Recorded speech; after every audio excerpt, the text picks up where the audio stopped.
I'm Will Hardy, husband, father, entrepreneur, hotelier, and filmmaker, and a man in the middle of his story.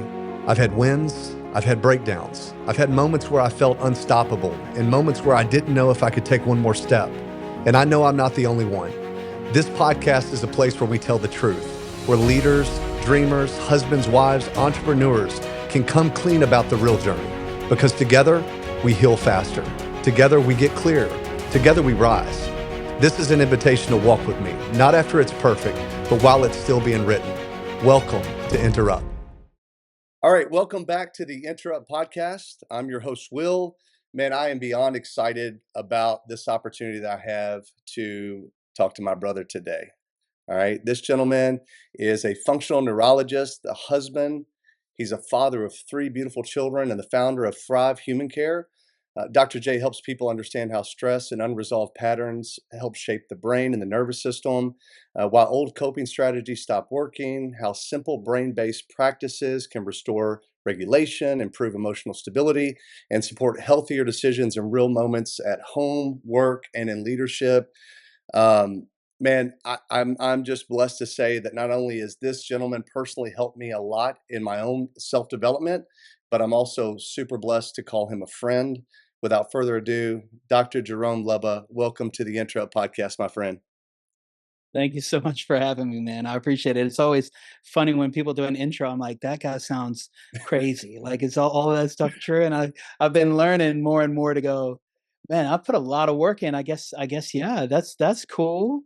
Hopefully the dude lives and practices what he teaches, but we'll see, right?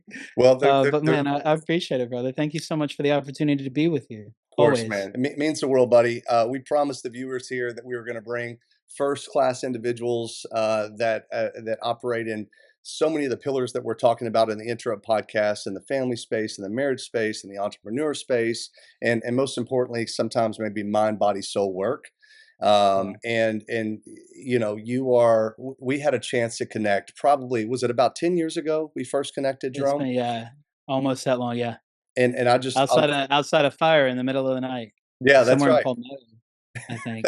That's exactly right, man. You came to the house through some buddies of ours, and we did a little Yeah, bonfire experience. And I just remember about halfway through that meeting going, "This guy's fascinating." Like, I mean, literally, like, I mean, what in the world, man? I mean, yeah. unequivocally, one of the smartest individuals, most intelligent guys that I've personally had the chance to connect with, and I don't say that lightly. And I Yeah. know I missed a lot in the bio. So, is there anything else that the world needs to know about you, brother, that I didn't share? No, no, I always joke with folks, you get too heavy on a bio, people fall asleep. But no, I think the funny thing is, man, at the end of the day, I always tell people there's a lot of fun stuff that I've had in my history and in my past, but Yeah. the things that I celebrate the most at this stage of my life is my wife and I just had our 20-year anniversary. Congrats. And which is wild, because she's 39 and I'm 42. She turns 40 on Christmas Day. Mm. And yeah, man, the success and the thrill of my life is being a dad to my 3 kids and being her husband. And yeah, man, it's been a wild ride. I'm originally from South Africa by way of Zaire, immigrated to the States in the early 90s. The reason I can hit it off with people really quick around a campfire, I went to 11 different schools before I graduated high school. I had to leave 3 of them because of bullying. Mm. Had my dad pass when I was a freshman in high school, and my wife and I lost 3 out of 4 parents before either of us hit 30, which included raising her younger brother when she was 19, I was 21, and he was 12. So the nature of the way that we kind of existed in the world has been dynamic. So Mm. it's a story of somebody who, my undergrad is in digital animation and film. I used to do music full time. I never meant to go into healthcare. You read a bio of a guy who specializes in functional neurology and neuroscience and, what's called functional psychosomatics and human care. If you had asked me that in my 20s, I would have been like, none of those words are real. So it's just been a journey of a human being trying to figure out how to be the healthiest version of myself in the middle of navigating a variety of things, man. So Yeah. I'm just glad to be on the call with you, man, trying to Mm. figure out how we do all of this thing called life. Golly, man. Well, there's no doubt that you have been trained to do hard things. Yeah. And every time I hear your story, it's such an inspiration to me. So many more need to hear that story. But take me back to that South African piece right there, just for a second, because I Yeah. mean I've heard stories about your dad, and Yeah. not to get too much in the weeds about this, but just the Yeah. parrots and all Yeah. it's amazing how that It's has wild. molded you into the individual that you are today. Because part of this Yeah. podcast is talking about the messy middle, right? The things that we deal Mhm. with, the interruptions in life that we all experience that I believe can really be blessings for us, right? Totally. If we keep the right attitude and we keep kind of pressing forward. So, just will you speak to that piece of your relationship with your dad and kind of how that all played out for you? Yeah, absolutely. I tell patients and clients all the time that pain is the greatest educator on the planet. Mm, If it's reconciled and it's made meaningful, if we can do something with it, because unreconciled pain is just overwhelming. mm. But my story I always joke around with folks. It's either the start to a really bad Hallmark movie or it's true. Which is we immigrated to the states with $100, two suitcases, a bipolar grandmother, and a parrot. My dad wasn't leaving the parrot, dude. My mom was born in England but raised in Zimbabwe when it was called Rhodesia. My dad was born and raised in that part of the world, and his family was for hundreds of years. And my twin brother, I have an identical twin brother, and my older brother are the only people that were actually born in South Africa outside of either Europe or Zimbabwe. And the very long story, very short, is that my dad was a special forces guy in the Rhodesian Bush War, basically same time as Vietnam. That when Navy SEALs needed to train on jungle warfare, they'd go to South Africa or they'd go to Zimbabwe and be trained by Salute Scouts. Mm, Like Navy SEALs actually wear a thing called a Rhodesian pack, which is one of the things that helps them to keep all of their life-saving essentials with them in one vest, and that's named after kind of the country that my dad was from. wow. And we moved out of that area into South Africa. And look, in the world that we lived in and with my family, my dad was a foundryman and a metalsmith and a blacksmith. We were not wealthy. We did not have a ton of resources. And my dad said, "Hey, for us to see what life looks like outside of Africa, especially being kind of uh, not wealthy, not established, not having resources, he moved to Zaire specifically to get a job that would give him a vacation in the States so he could look for work. Mm, So we went from South Africa to Zaire. He worked for a foundry for 2 years. The challenge was that that foundry was not the safest place to work at. mm, It was connected to the dictator of Zaire at the time before it became what's known as the DRC. So when my dad secured a job in Knoxville, Tennessee, we ended up fleeing the country under blankets in the back of taxi cabs, fleeing across the border and flying into the States and starting over from scratch. So when we got to the States in January of 1990, we literally had nothing, $100. So it cost more to quarantine the bird than we had in cash. But my dad had Murdoch, who was named after the guy in the A team. He left 10 of the African gray Congo parrots in Africa, I and he love it. brought one. And so we started from scratch, man. So yeah, I mean, my story is I was given a really incredible example of work ethic and resilience, Mm, especially when my dad passed when I was 14 and my mom navigated raising three teenage boys and a bipolar grandmother, mm, which was her fourth kid, all in the midst of her partner of 18 years passing away. And, I think the nature of what we talk about with interruptions and disruptions and things like that is me as an adult and a person who's been a patient for 25 years figuring out, I've been given a lot of relationship with resilience and work ethic but not necessarily rest ethic mm, and how to recover. So a lot of my work has been taking all of these wonderful skills that my parents gave me and these wonderful opportunities and finding ways to adjust my expectations of self, especially as an immigrant kid, trying to succeed and respect and honor what my parents did. And a lot of the interruptions for me have been, hey man, I know how to navigate hard things. Do I know how to also enjoy myself and how to rest well? mm. So shifting from work ethics to rest ethics and everything in between. Yeah. Well, that's my Achilles heel as well, buddy. You know that Yeah. about me, right? And by the way, Happy New Year, man. And we're going to be talking Happy New about Year. what we can do to kind of, transition into new resolutions, but also create healthy parameters for us, right? I mean, we're no spring chicken anymore, man. But we're, No, we're out there still moving. So let me ask you this, absolutely. brother. I love how you said that you're a patient as well. In your line of work, Dr. Jerome.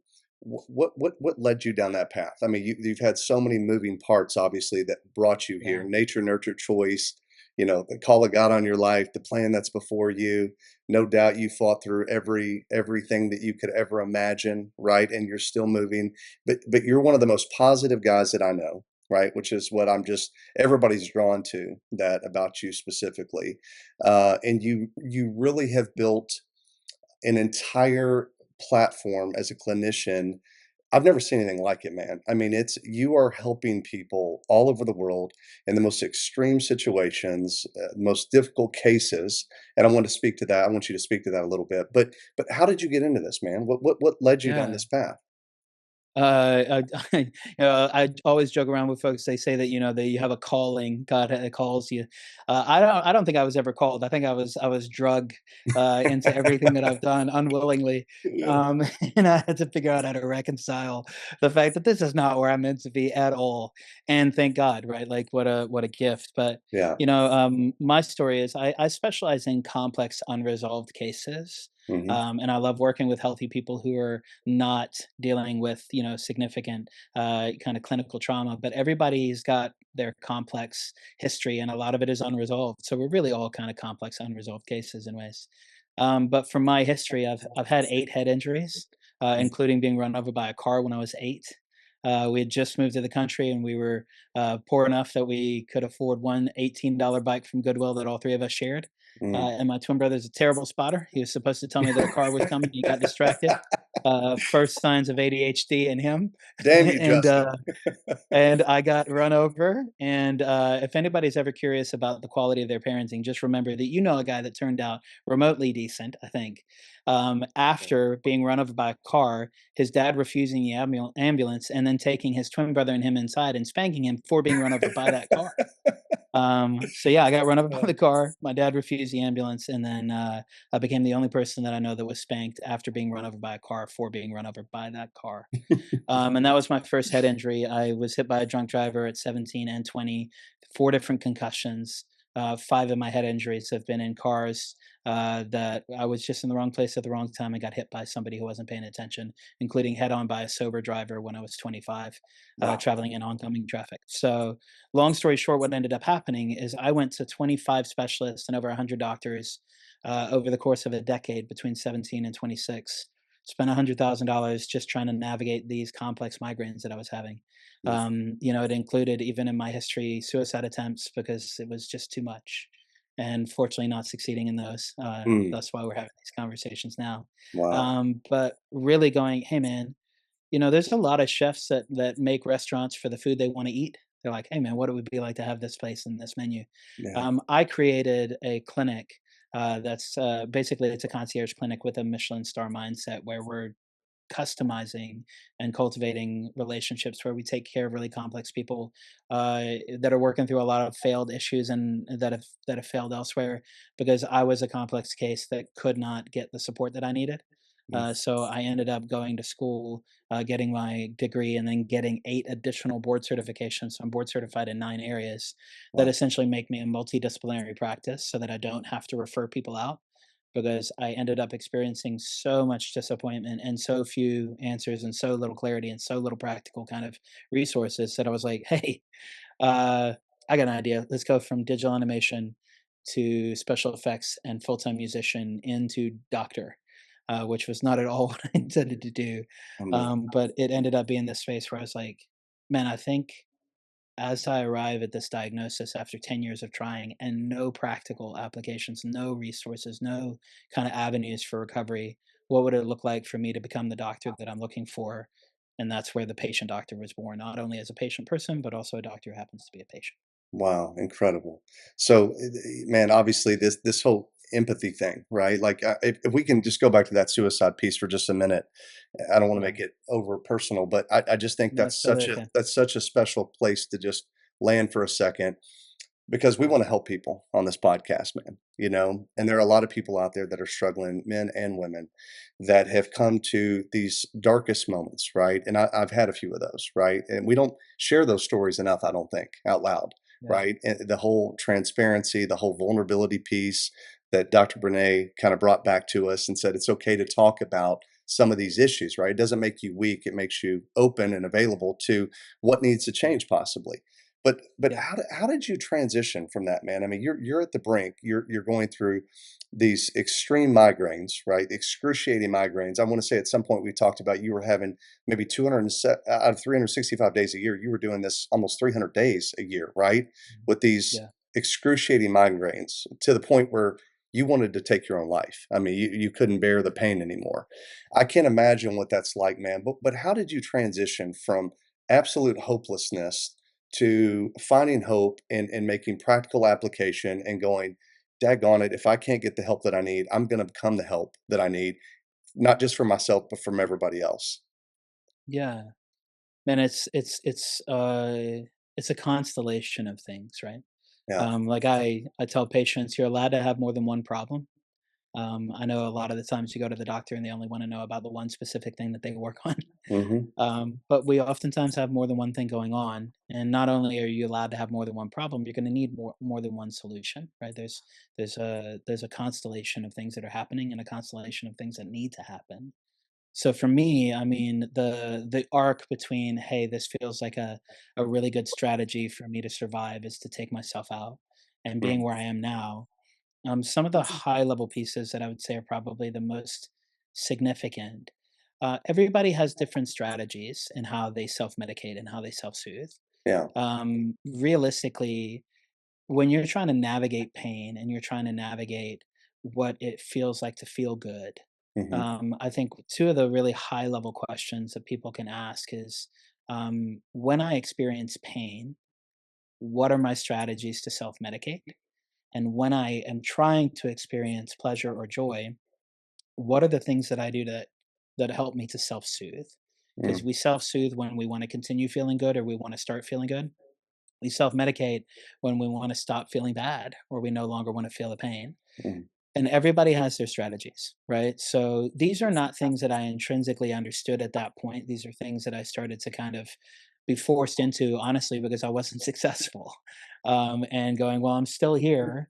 I don't know if I have the effort to try again. So what's next? And Mm. I think for me, probably the single biggest thing that I did was I hid less. Most people are in these spaces. They're very, whether they're very social, they're very extroverted, they're very introverted. When somebody's moving through a lot of those spaces, they tend to be able to hide and oftentimes hide from themselves the things that they're really navigating that they don't feel like anybody else is going to be able to handle. Mm. So for me, it was this is why I'm such a proponent of really good quality therapy and really good quality conversations. Yeah. If there's anything that anybody can do on the planet, it is to find a single container that allows you to be completely unfiltered without consequences. Because most of the time we're not able to share or purge or dump a lot of the things that are unhealthy or unsafe in our system for fear of the consequences in the environment in the container. Hmm. So finding a single place, and for a lot of people, man, even with the clients that I'm working with, I'm showing them strategies just to have a safe place to dump on something like ChatGPT. Right? There's a lot of mixed emotions around a lot of the places, but I would rather somebody have a safe, impartial container to just share without repercussion, so they can figure out what's left that they really want to be able to double down on and to navigate. So Man. for me, what ended up happening was I started sharing more regularly and in safe ways when I was hurting. Yeah. Like, a lot of people didn't know that I was averaging 10 migraines a month and headaches in between, and that I would have, 10 to 15 days out of the year where I was headache free. I looked normal. I looked fine to everybody because all of my head injuries were closed head injuries, and I've got structural damage in my brain, but I didn't end up having any structural damage externally, so I look fine. Hmm. And being able to navigate spaces where I want to be able to communicate to people that I'm having a hard day without feeling like a burden or feeling like a bother. Man, a lot of it was just giving myself the opportunity to go, what strategies am I using to try and mitigate my pain? That's self medicating. Hmm. Can I be aware of those? And what are the strategies that I'm doing that help me feel good and help me to stay in a place where I'm enjoying myself and not judging or criticizing, but just being aware, what are the strategies? Do I know that they exist? And are they things that I would want to do on purpose if I felt safe, rested, and resourced? And that was a frame. If Wow. I feel safe, rested, and resourced, Hmm. what would I continue doing? and is it life-giving, and just trying to kind of think through some of those things around pain avoidance and pleasure-seeking strategies. Yeah, that's so good. So I love what you said. You said I became less hidden, right? Yeah. Let's talk about that piece for just a second, doctor, because women are a little bit better than men are in this space, right? But this hiding thing, I've just literally last night I was at a get together, talking to a very successful entrepreneur that seems like everything he touches turns to gold, kind of this perfect kind of scenario. And we finally just found a little corner space and just had this moment of vulnerability. And he just said, "I'm as lonely as I've ever been." Right? Mhm. I'm as lonely as I've ever been, and I thought, man, I can relate to that. I know what that feels like to get to the top of the mountain, and sometimes go, what did all this avail to? Why is it that we hide so much? I mean, what are we Yeah. so afraid of, Dr. Jerome?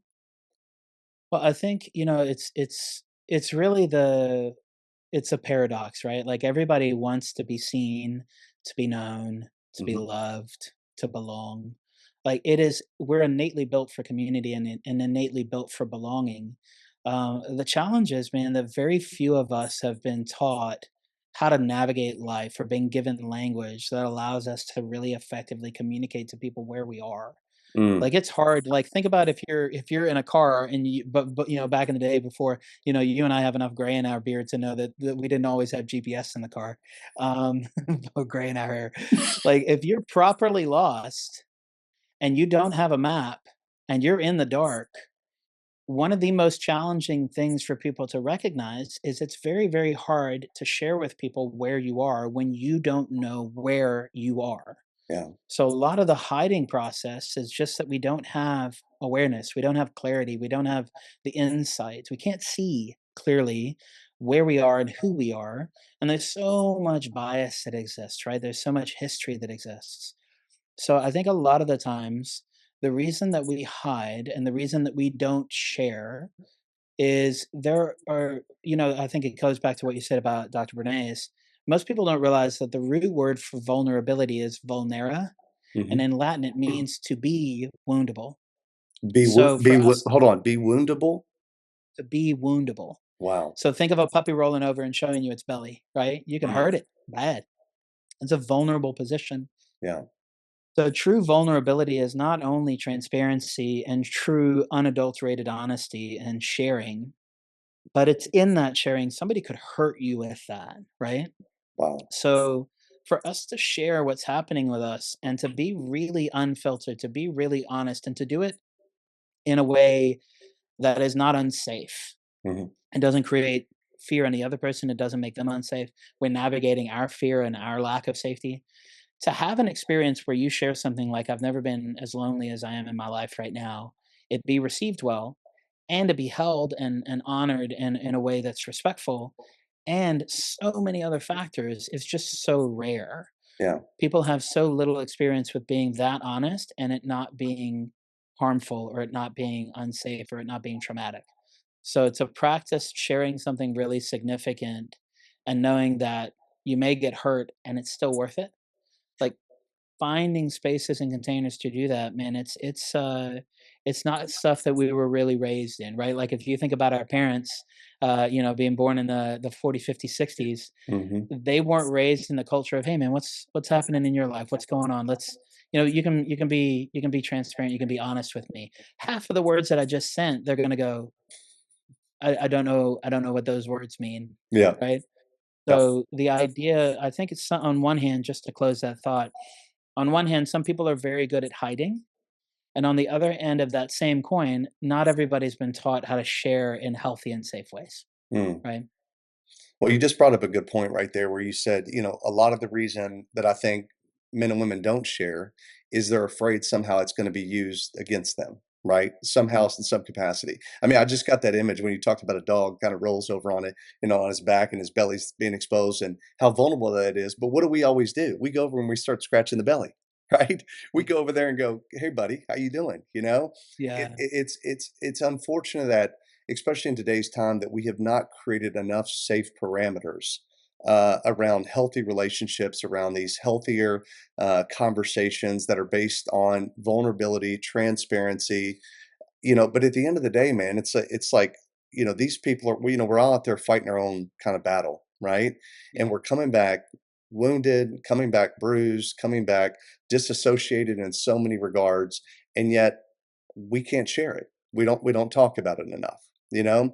But we've had some incredible experiences, and there was a point in our life where we actually had a men's group, right? Where we all used to get together, a bunch of men, and we would have these moments around a campfire to where we would just give people a moment to just stop and do two things. Kind of tell us what's kind of what you're burdened with right now, and then tell us Yeah. what you want to celebrate. Like, how can we hold space for both of these things?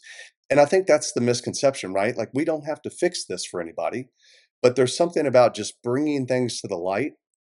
And especially, like you said, just love what you said, when you stop hiding, right? That you bring it to the light, automatically, you almost feel just a little bit more encouraged, a little bit lighter. Have you always seen that in your own personal experience as well, Dr. Drum? Yeah, I think it definitely depends on people's experience and their history, right? Like you said, nature, nurture, and choice or conditioning, kind of what we practice. Yeah. But I think it's a case of one of the frameworks in the clinic that we use and kind of some of my paradigms is this idea of finding safety. Mm, That most of 100% of what the body does and the brain does on a daily basis is a survival strategy first. So when we show up in places, our entire system is trying to make sure that we stay alive. yeah. So whenever we get triggered or whenever we get reactive, and there's really, really good reason. We've either experienced some very harmful things that we're trying to avoid, or we haven't experienced that encounter in a way that feels life-giving, so we don't know how to do it. Hmm. Or we've experienced it in really good ways and we want to protect that because we don't want to lose it. Right? There's a lot of different reasons that people will struggle to practice different ways of showing up. And I think, at the end of the day, regardless of the way that it happens, because there's an innumerable amount of ways that somebody can feel safe. Like Yeah. some people who are listening and watching might feel safer if I slow down and I change my speed and I speak in a way that allows them to engage and catch their breath. And Mm, then some people will feel better if I start to speed up and I get really animated and I start to tell them everything that I'm about to say at a faster speed. Like all of those things can change how we physically and psychologically, mentally, emotionally, physically, relationally, spiritually feel, right? yeah. Yeah. But one thing that I know to be true, and this is the way the brain and the body works, is that when we are able to recognize and be aware that we are in some way feeling some degree of safety, our body starts to show up in a way that is more life-giving, that we move towards a healthier version of ourselves. And here's the thing, safety is not the absence of fear, and fear is not the absence of safety, right? Mm, Safety is knowing that if I'm in the middle of going through a painful thing, I know how to navigate that differently and in healthy ways. I know when I'm experiencing something really life-giving, maybe this is an opportunity for me to name it and to celebrate it because that's not normal for me. mhm. So I think when everybody's navigating these spaces of any, background, any demographic, at the end of the day, the body is trying to survive and in the end, hopefully thrive. But in between that is our opportunities to go, hey, you know what? This behavior that I started doing, or this behavior that I stopped doing, or this behavior that I changed is helping me find a little bit more safety and move towards a little bit more wholeness. And I want to see if I can find ways to do that more often and practice this idea of what it means to experience a life-giving moment, to name it, to hold it, to sit with it, and Mm. hopefully, re-experience it. Wow, that's so good. So one of the first things that you introduced to my wife and I, Alicia, was the Enneagram, right? And it was Yeah. it was a self-development that you have put together. And you've blended neuroscience with the Enneagram in a way that very few clinicians have, right? How does Yeah. understanding your brain at a neurological level change the way you think about maybe identity and personal growth? I'd love for you to just dive into that a little bit because I Yeah. found it to be fascinating. But that Enneagram thing really helped me understand a little bit more Yeah. why I do why what I do, you know? Yeah, yeah, absolutely. And I love a lot of different personality inventories and psychometrics and different things like that. Yeah. And the Enneagram has arguably existed for, some people say up to 3,000 years or more. It's an Wow. old kind of process. It's Yeah. been modernized and kind of brought into a contemporary lens over the last 60 years. Sure. But I got the fortunate timing of landing in functional neurology and kind of this neuropsych world at the same time as I learned about the Enneagram and kind of consolidating all of these different languages and experiences. So about, gosh, I think this was 2008, 2009. It's wild that it's been almost 20 years. I started thinking through the process of, is there a way to explain the Enneagram through brain function? And more in the relationship of how the brain and the body and all of our neurology and our central nervous system work. So I started creating the first brain-based model of the Enneagram. Mm, And the biggest difference around it is, for anybody who's not familiar with the Enneagram, it's a 9 type system that's got numbers 1 through 9. mhm, It's set up on this circle, and it has kind of these 3 continents called head, heart, and gut. And there are 3 numbers that relate to thinking, to feeling, and to action or doing. mhm, And what I started seeing was, I don't think that it's about us being A type, like the old language of you being a left brain versus a right brain person, or being A type 2 versus A type A. And more looking at it and going, if I was a whole person and a whole brain, and I had access to all of these things that the whole Enneagram is, mhm, what would that look like for me? And what ended up happening, long story short, is creating a model where I just finished a 2-hour session with a client right before we jumped into this. And the most significant thing for her at 52 years old was understanding that the husband that she married is highest in her lowest 4 numbers. So what he is skilled at, what his fluencies mhm, are what she is naturally avoiding. So they connected as a result of her system's natural desire to find a complementary energy and a complementary partner. The challenge is that what she is lowest in and he is highest in creates their highest conflict. It's the mm, most friction because it's not something that she's comfortable with. It's something that she desires, but not something that she's practiced at. yeah, So, what ends up happening in the brain based Enneagram that's very different than a lot of other models that can be tied into the clinical world and the psychology world and a lot of other things is asking the question, what is my lowest number and why does that matter? And how does that interact in relationship to the ways that I show up naturally? mhm, Because lowest numbers are less natural and highest numbers are more natural. But knowing that you're a whole person capable of speaking all of these different languages and kind of seeing how all of that interacts with each other makes for much more reliable ways to do your own work, to increase your self-awareness, and to do that self-development kind of engagement. yeah, and it gives you some level of, I remember my wife and I went through this with you, right? And very similar to the story you just told, right? Like, the very things that I'm really high at, she was low at, vice versa, and that could make for a great helpmate, right? To Yeah. offset weaknesses and strengths, but so many times we have those frictions of just not understanding why we're doing what we're doing, you know? Yeah. And to me, when I kinda left that room that day, I was a little bit relieved, right? I was Yeah. a little bit like, okay, but you said something fascinating that I remember this because sometimes we get so caught up in these numbers, and I love the Enneagram process, and it's helped me personally a lot, and you've helped me with this. But I've heard you make the comment before. You're more than just a number, right? Yeah. What does that mean for you exactly? Yeah, it means that, when you take a test like the Enneagram Institute offers a test called the RHETI, RHETI, Okay, Russo Hudson Enneagram Type Indicator, right? okay, Basically, when you get that result, a lot of people will see their highest score and then over identify with that one type. Like hmm, they are A type 2 or A type 7. And hmm, A type 2 is the helper or the caretaker. A type 7 is the enthusiast or the entertainer, right? hmm, And what they'll do is over identify with this one aspect of who they are.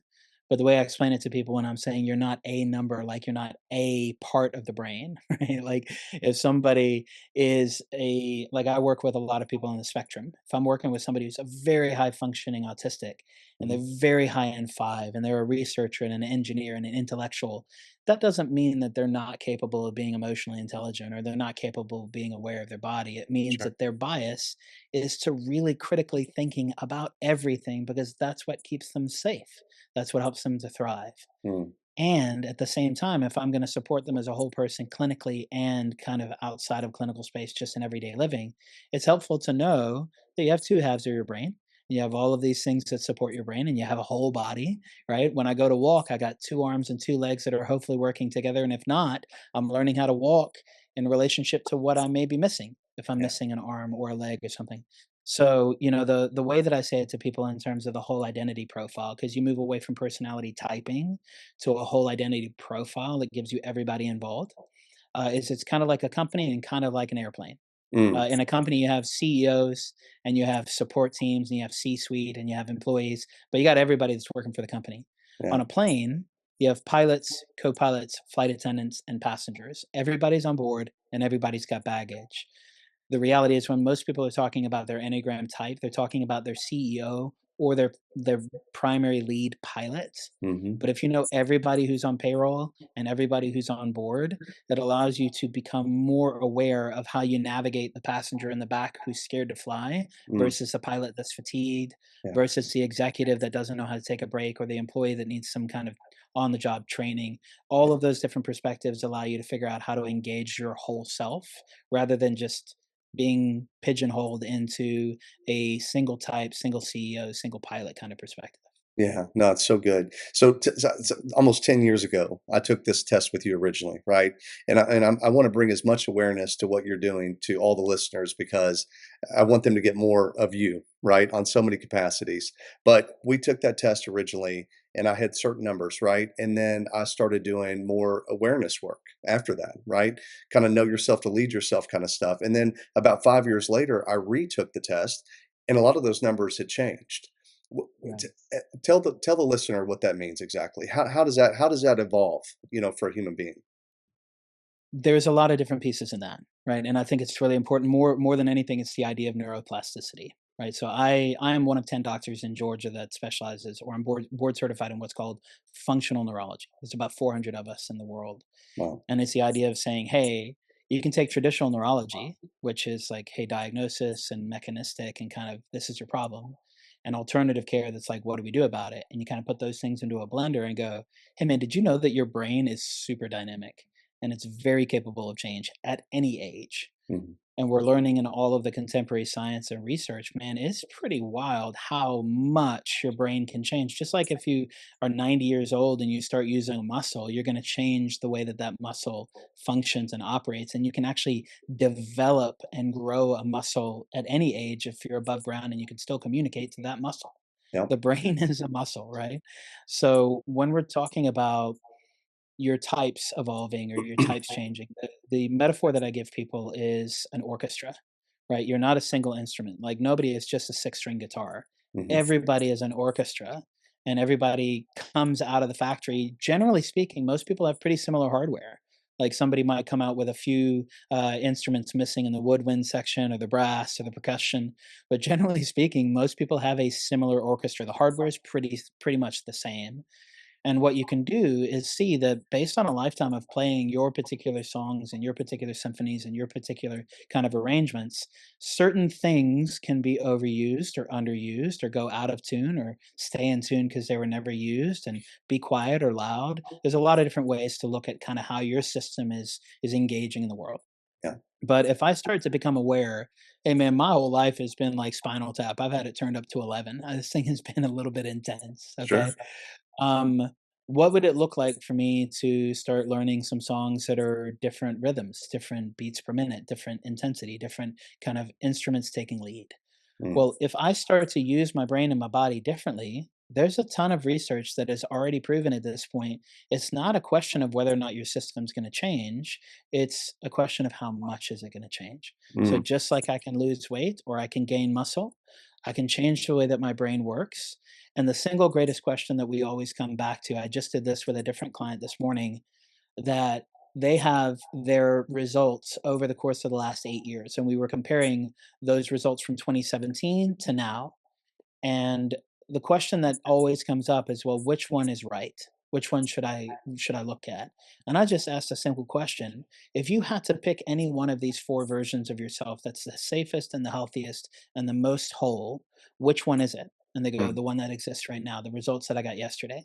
Cool. So if this is the healthiest version of you based on your level of self-awareness, and we see that, we can immediately see mm, what has changed over the last 8 years that's allowed you to say that this is a healthier version of myself. And how can we reinforce that? So I mm, think first and foremost, knowing that you're capable of change, knowing that you're a different person now than you were at the beginning of the podcast, right? Yeah. Like our bodies are changing so fast Yeah. that the question isn't whether or not we're changing and we're evolving, it's whether or not we are doing it on purpose, we're aware of it, and we're integrating into the healthiest version of ourselves. Because if you are a driver that's incompetent, learning how to drive is important. But if you're a competent driver who's on autopilot and you're running old strategies that were built 20 years ago, man, you may be driving really well, but driving on the wrong side of the road or driving in a completely different way than what your current environment calls for. Mm, So we have to leverage that being able to change is wildly important because we do it every time we get in the car and drive. sure. I'm not going to drive 80 in a school zone or drive 30 in the fast lane on the highway. I change for a reason. Yeah. But knowing that we can change and being able to decide, okay, what am I going to do intentionally to evolve into the healthiest version of myself? There is nothing on the planet that we can do that will serve us better than having increased self-awareness. That is the single greatest thing that we can do as human beings is increase our self-awareness. And as a result of that, see what changes and what we reinforce in the process. Wow, self-awareness. That's such a big piece. So, I try to do this at the end of every year, and again, a lot of high-end entrepreneurs are going to be listening to this podcast, right? And you know how my personality works, right? I go back and I just burn through the year, and I finally get to about December, really after Thanksgiving, and I feel a physical crash. I mean, I feel a Yeah. mental kind of physical crash, and of course, for a guy like me who doesn't want to stop, who has a hard time, celebrating, the accomplishment or the moment or looking back on the year. But every now and then I'll do that. I'll look back and I'll just be like, God, no wonder I'm exhausted. Like, look at what all is accomplished, or what I've gone through, or what I've worked through in 2025. And it's like you think that, like, for high end entrepreneurs, they don't know how to stop. The self awareness piece is a huge thing, but they just don't know how to stop. What would you tell the listener right now? How would you encourage us, kind of, as we're moving into the new year? Everybody's setting new resolutions. We got all Yeah. this new goal setting that we're trying to accomplish. We're trying to get to the next move, the next big deal, whatever it is. How do we set these goals? How do we be realistic with ourselves? But how do we not set ourselves up for failure? And how do we become more self-aware? And how do we just kind of start playing some of those different instruments that can help Yeah. us kind of balance our life in a more even kill way? Yeah. The first thing that I would tell you is throw the word resolution out. Get that Right. out of there. Yeah, because here's the thing, if you think about like I love words and I By the love way, where those words only come last from. about 30 days. You know that, Jerome, Yeah, right? exactly. Like most people, it's like I joke around with folks, finish the sentence for me. Practice makes Perfect. perfect, right? How many people do you know that do anything perfectly even once? Okay. Yeah. And also, if you do things perfectly, you are fast tracking to a relationship with anxiety. Okay. Ask Mm, any gymnast what their relationship is with perfection and whether or not it served them well. Okay. sure. When you are chasing down a 10 out of 10 or 100 or extra credit, man, it's great to get it every once in a while. But look at the documentaries on gold medal athletes and see what their relationship is with doing things right or Yeah. doing things perfectly. There's a practice doesn't make perfect, it makes permanent. Mm, So the question is, what are we practicing? What are we engaging in? So the reason it's very hard to succeed at resolutions is because it's actually in the word, right? yeah. A re-solution means that you are finding a solution over and over and over again. To resolve is to solve it over and over and over again. So when you go into a New Year's resolution or you resolve to do blank, the only way that that works is if you maintain that work and that solution every time. But Mm, if you make a resolution and you miss it, you're doing the opposite of solving it. You're doing the opposite of finding a solution. You're missing it.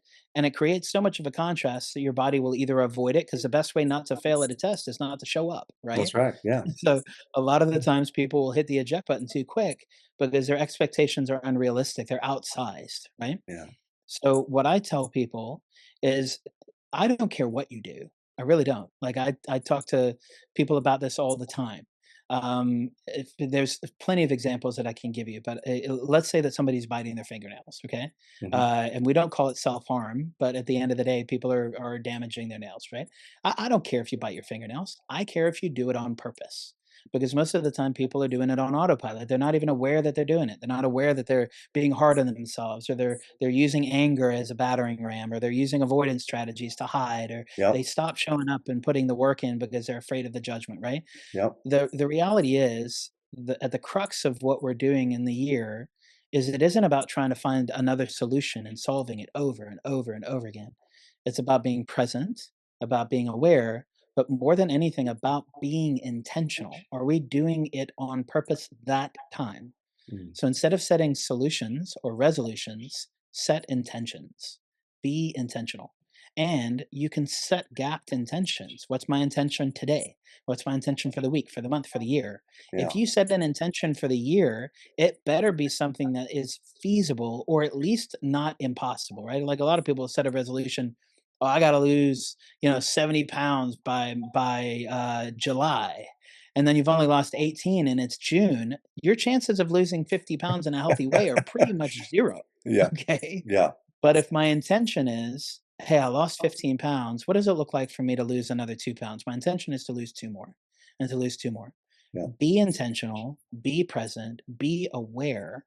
But instead of constantly trying to find solutions and resolutions over and over and over again and then missing it, set an intention, just like being in the car, and go, I'm trying to get from point A to point B. Because if you set an intention and you look at your gas tank and you go, hey man, I'd love to get from here to go and see Will in Kentucky, and I'm in Atlanta, I'm going to do it on one tank of gas. I'm going to figure out how to have a resolution that I can get to Kentucky with one tank of gas.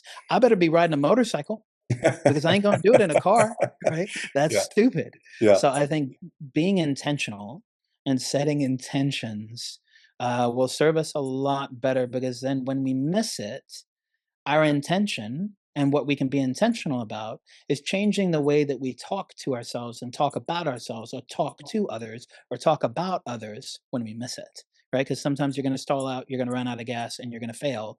Yeah. Setting an intention is a much more likely way of succeeding or moving forward in a healthy way, or resting and having an active retreat process on purpose. When we set intentions, it allows us to reset way more effectively than a resolution if we don't reach our goals. Wow. So let's talk about this, Jerome. So, some people have had incredible 2025s. Some people have had 2025s that they just want to completely forget about and put in the past. Right. When you're dealing with trauma, right? Talking to a marriage out there that maybe ended this year, right? A heartbreak, a business that someone started that didn't make it, right? The loss of a child. I mean, you name whatever the tragedy is, right? But because of all these migraines, it created a new level of empathy for you, for not just yourself, but for every patient that you saw. What Going into 2026, what would you say? How could you encourage somebody, and what tools could you pull along this, where if you've dealt with a real trauma experience in 2025 and you can't just seem to let it go, right? And you need some hope, and maybe you're dealing with tremendous anxiety or depression, or you just could feel, quite frankly, hopeless. Is there anything that you could tell the listener that might help us kind of refocus or retrain our brain moving Yeah. into 2026? Yeah, absolutely. I think the first thing that comes to mind is, in all of those scenarios, all of those examples, one of the most effective things that we can do is just be honest in what we acknowledge. Mm, Like, there's a difference between validation, invalidation, and acknowledgement. Like, yeah, to be able to tell somebody, man, I see you. I see that you lost a child this year. I see that you had something that you were hoping for and it didn't happen. And I'm just acknowledging that. I see you. I mm, see you. I see that. I'm looking in the mirror and seeing, man, I have struggled. And I'm just naming that. yeah, There's two exercises. I'll walk you through both of them quick, but okay, we call one the four N's and the other one is a UAS process. It's for metabolizing and navigating triggers and kind of a lot of these spaces that you're talking about. But in the four N's, the first N is to notice, just to be aware of it. I might not even know what to call it. I don't know what to name it. I don't know why it's there. I don't know what to do with it. hmm, I just know that there's this thing I'm noticing. It's the it's the joke in Frozen 2, I think it is, where I joke around with people. This is a great example of noticing.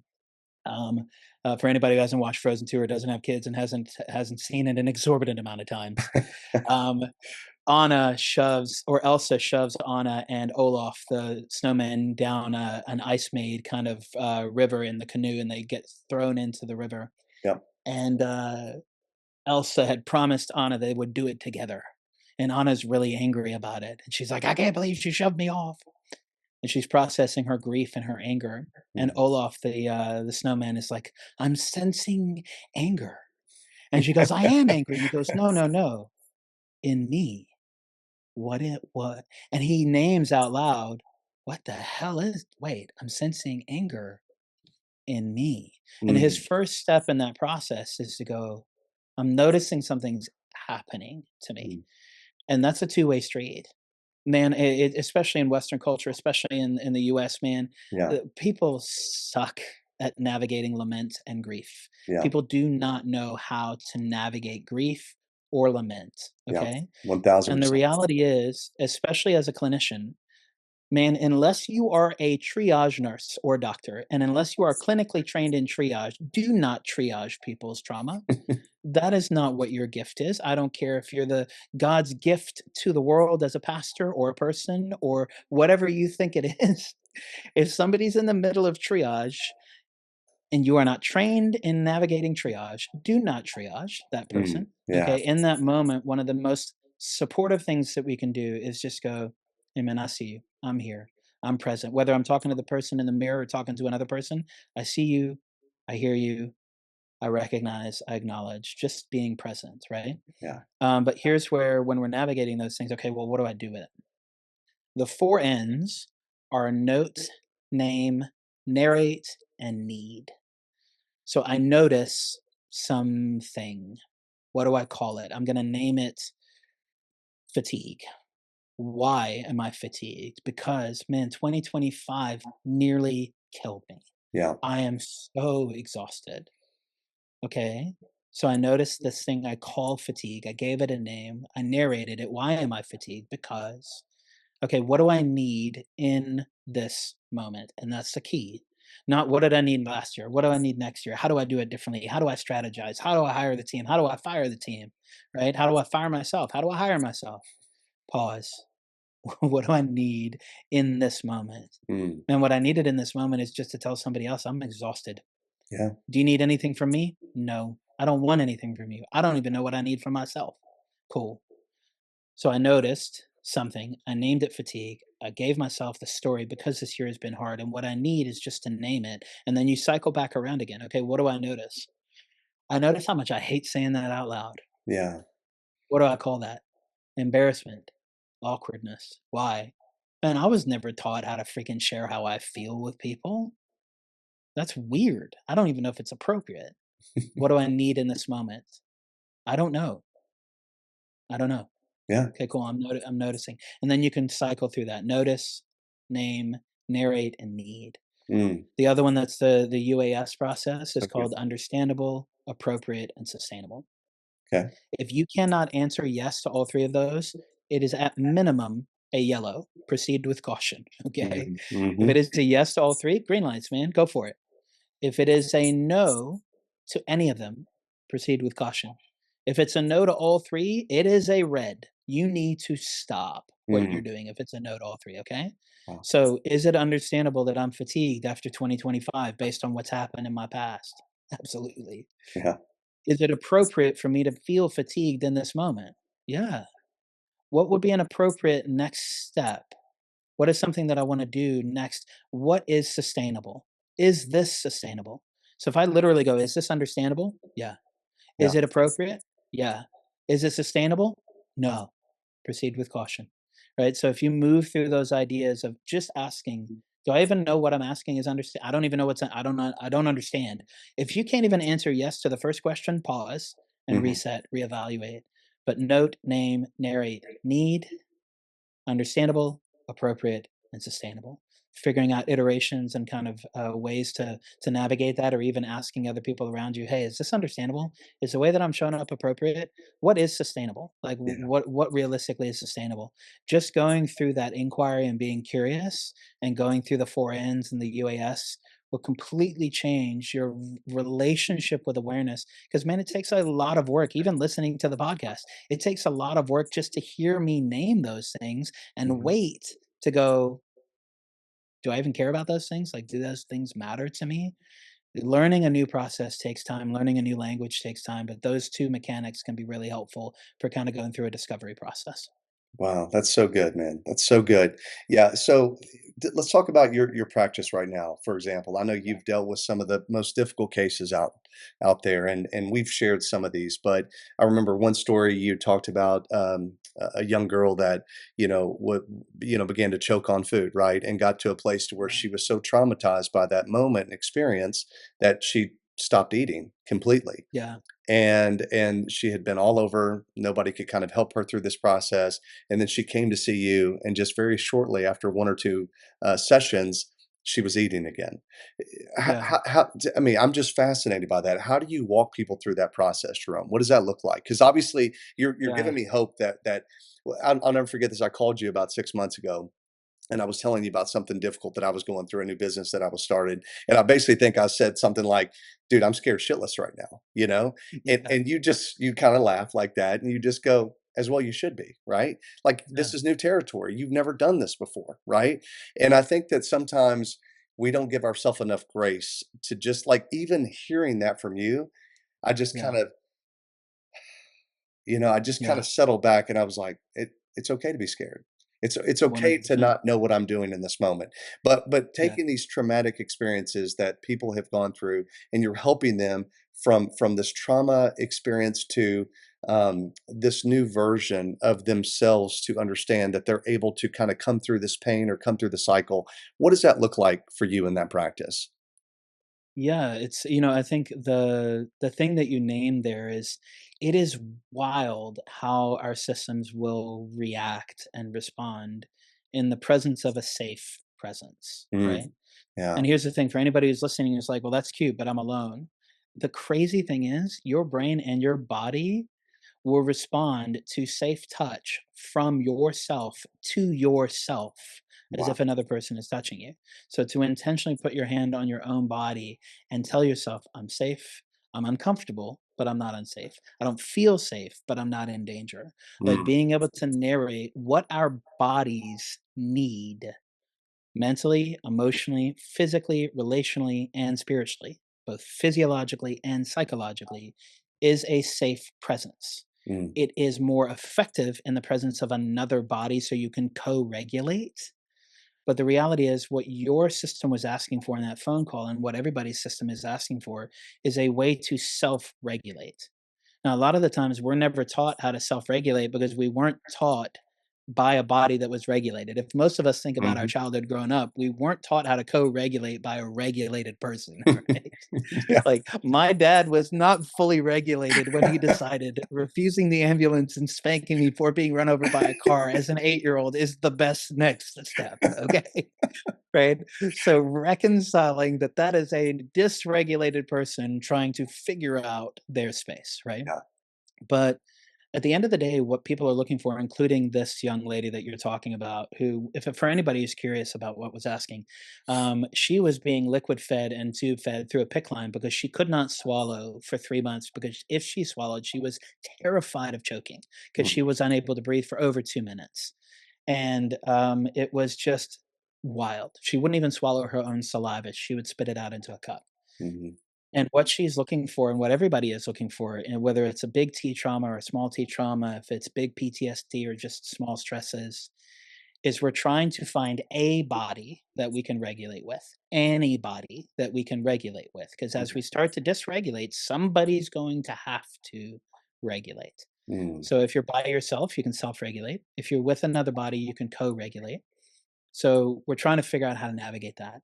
And here is the most powerful way. I can give you literally 10,000 hours of good neurology, but it all boils down to 4 words. Okay. Here's the sum total of what it means to be a human being. let's hear it. Your body is trying to process touch, movement, connection, and choices. Mm, So you have sensory systems, motor systems, balance systems, and cognitive systems. The reality is, in a lot of places, when we're dealing with a really big trauma, whether we're trying to talk to ourselves about it or navigate it with other people, then we start on the big end of the conversation trying to help people make different choices. Mm, And dude, at the end of the day, when fear goes up, cognition goes down. I don't even have access to choice. I don't even know what words are. I mm, don't even know how to tell you what I'm feeling. I don't have access to that level of mental and emotional intelligence. It's too big to ask for. So I don't have the 11-year-old come in and go, well, you know what you need to do is you just need to choose to eat food again. Congratulations, jackass. 3 months of being in the hospital, nobody's that one. yeah, She doesn't need to make different choices. She needs a safe connection with a safe body. yeah. And even before that, she needs to have an environment that allows her to physically change her relationship with movement so Mm, she can either move towards food, because right now she's moving away from it. sure. But at the end of the day, man, the craziest thing that is the most powerful hack, and it is wild how well it works, is if you are trying to pay attention to anything in your life or get another person to pay attention to you, the most effective way to change your relationship with what you're paying attention to is what you are physically touching. Like if I am physically touching my own body, or I'm physically aware that I have hands Hmm. and I touch my own hands, if I become aware of my hands, a full third of your global body map is in your hands. Wow. So I call them Alaska, right? If you get a paper cut, anybody's ever got a splinter or a hangnail or a paper cut and you've like questioned your sanity, right? Sure, sure. The reason being is because your brain perceives each finger to be physically as big as a leg. So your hands and your fingers are huge in terms of your self-awareness. So Wow. when you don't know what you're thinking or what you're feeling or what decisions to make or how the hell do I make a safe connection with another human being, I have no Hmm. idea how to navigate this. Hmm. Pause, literally put your hands together, squeeze, let go, or put your hands together and you see how my left thumb is on top? I Hmm. switch my other hand on top. So a great exercise that I teach people is put your hands together normally Hmm. and you'll see which thumb is on top. Shift the other hand on top and notice what you feel with that change in relationship, right? So you move your hand from a Mm. familiar position to an unfamiliar position, and what happened? It, It it feels, it kind of was weird. It kind of felt safe there for a second. It was just like, yeah, just kind of stopped, you know? yeah. And so a lot of people, when they put their hand in a non-dominant or an unfamiliar or an unpracticed position, it Yeah. feels weird or gross or wrong or off or ugh, right? Whatever. They put their hand back into the practice position, their familiar position. They feel safe, calm, rested, and a lot of people will feel relief. Mm, So when you're working through a lot of these things to make it really practical, yeah. when you're navigating big T trauma or you're navigating really hard spaces or you're navigating all of these other things, don't forget to connect to your body. That's good. If you want your brain to work properly, your body and your brain have to work in concert. The orchestrator, the conductor is your brain, the orchestra is your body. So if you want to play the song and navigate that a bull just ran through stage and just damaged or killed a third of the instruments, or you just lost somebody in the audience who means a lot to you, whatever your grief and your trauma is, if you want the conductor and the orchestra to work together, your brain being the conductor and your body being the orchestra, don't forget that you are in a body and even remembering that you have hands Yeah. and then doing something with those hands on purpose. Be intentional. It will allow you to get into the driver's seat far faster. So then you can go, hey, I don't know how to navigate grief or trauma. I have no idea what to say to you. Yeah. And that's it. That's Yeah. all I needed to say. But Man. you start with your own hands, start with your own body. All right. I love it. Dr. Jerome, Happy New Year, brother. Man, Happy New Year. so good, so good. Yes, I sir. know our time is up. I hate that. Yeah. Tell the listener, how do we find you, brother? How do we connect with you? Whether it's through the Yeah. Enneagram test, whether it's through your practice, how do we get to you personally? Yeah, I think the easiest way is just drjerome.com, just DRJEROME. You can also find the clinic site there, that's thrivehumancare.com, but everything you can find through Dr. Jerome. I always encourage everybody. I like to give stuff away for free, so you can go on drjerome.com and watch the all 9 course on the Enneagram that helps you understand a little bit more about that. Yep. And I recommend taking the 2 tests on the Enneagram Institute, and all the ways to fill out your profile are there as well. But if you want any direct contact time with me, either through coaching or consulting or clinical support, you can just email info@drjerome.com, and my team will take care of finding out how I fit and what the best opportunity is for us to connect and to see if it's Amazing. something that we can engage in. So good. And we can also get your book online as well, the book you wrote Yeah, it's based still around the available through Enneagram? Amazon. Okay. Yeah, so you can just go to Amazon and look up the Brain Enneagram, or just my name, Jerome Lubbe, Lubbe, and it'll pull up that book for you. I'm the only one on there. Guys, I can't encourage you enough. Follow Dr. Jerome. What an inspiration you are, brother. What a help you've been to me. Every time I'm with you, what you just said is most important. I just feel safer in your presence. And that just says a lot about you. It says a lot about your character. And so thank you for doing the work it takes to set other people free. And I know you've helped me with that, but I've seen you help so many other thousands of people across the world. And so, buddy, we love you. I'm wishing you nothing but the absolute best for 2026. Thank you Thank you, again sir. for being up on the EnterUp podcast, buddy. Hey, it's my pleasure. And one last point of encouragement for everybody who's listening. Please. Um, I have navigated this relationship with being a person and being a patient, and I just want to encourage you. Sometimes the Mm, results are quick, sometimes they're not. yeah, Last year I had 140 migraines. This year I've only had 22. Right, and it's come the on. nature of getting into a place where I can genuinely say that this is hands down the first time in my life as an adult that I know what it feels like to see a year. I'm going into 2026 for the first time in my life with the idea of what it looks like not to have migraines be my primary focus. Come on. And for some people, you can have that change happen. Like, I can work with somebody who gets rid of vertigo in a day, and Mm, that's amazing. And that doesn't always happen for everybody. yeah, But for me, being in a place where, like you shared, the work exists, I know that sometimes it can take a long time, and I know sometimes it can feel like you'll never get there, and sometimes we don't. Sometimes we have a little bit more Paul and a little less Job. yeah, We don't get healed on the other half.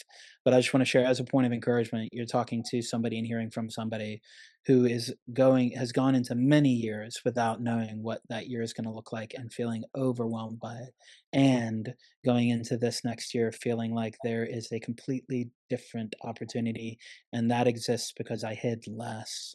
So yeah, find safe places where you can share, even if that's just dumping your thoughts into an audio recording on your own phone. absolutely. Whatever, it's an unfiltered environment where you can share without the fear of repercussion. Whatever that looks like, find that space. Yeah, you Okay. said it, man. It's amazing what the conversations you can have with Chat GPT.